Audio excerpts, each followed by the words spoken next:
Long ago, in a small kingdom called Dharma, there lived a prince named Oba. He was the king's only son, strong, fierce, and fearless. But there was something dark about Prince Oba. People whispered that he was cursed from birth.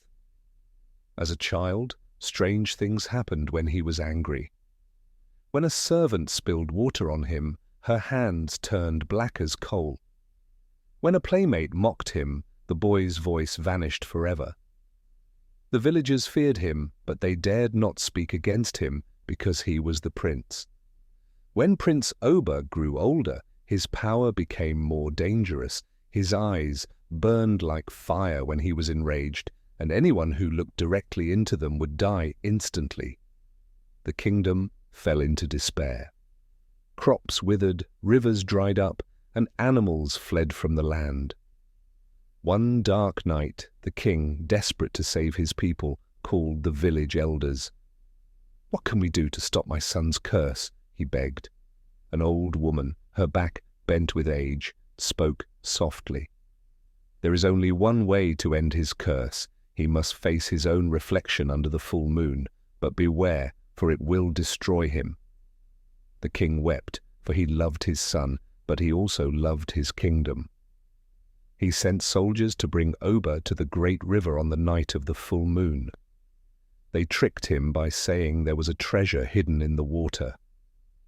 When Oba leaned over the river, the moon's light shone on the water.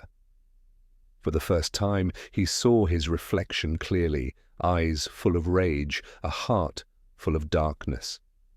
He let out a scream so loud that the earth trembled. His reflection stared back, unblinking, until his body collapsed into dust. The curse was broken, the land became green again, the rivers flowed, and the kingdom was saved. But the people of Dharma never forgot the deadly prince. On every full moon, they stayed inside their homes, doors locked and windows shut tight. The elders would gather the children and tell them the story of Prince Oba, the deadly prince who had brought fear and death to the kingdom. "Never let anger fill your heart," they warned. "And never seek power without wisdom, for power without kindness is a curse worse than death."